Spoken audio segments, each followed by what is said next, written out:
Hello guys, welcome back to my another blog. আজকে সকালে ঠাকুর ঘরে চলে গেলাম, ঠাকুরকে জাগিয়ে দিলাম।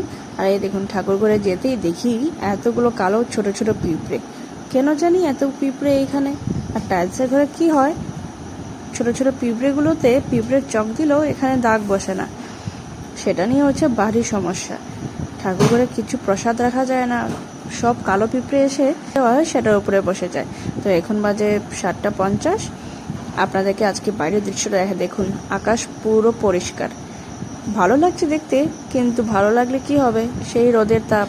আর এই পাশে দেখুন, আমার বরকে বললাম যে সময় পেলে তুমি এই পাশের জঙ্গলটা কেটে দিও, অনেক সাপ বেরোয় তো এখন। তো সকালের চা খেয়ে নিলাম। চা খেয়ে আমি মসুর ডালটা ভিজিয়ে রাখলাম। আজকে ভাবলাম মসুর ডাল বড়া করে তরকারি বানাবো।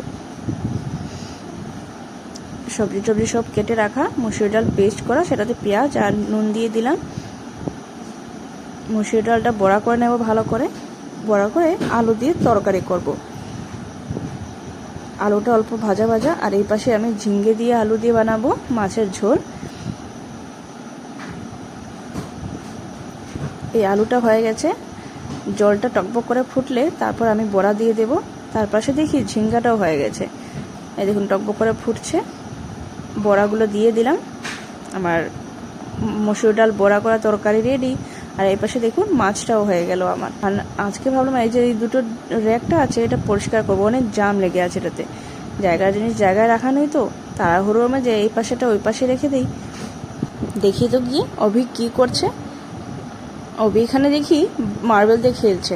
আচ্ছা খেলুক, ততক্ষণে আমি রান্নাঘরটা পরিষ্কার করে নিই। ও আসলে আবার পরিষ্কার করা হবে না আমার।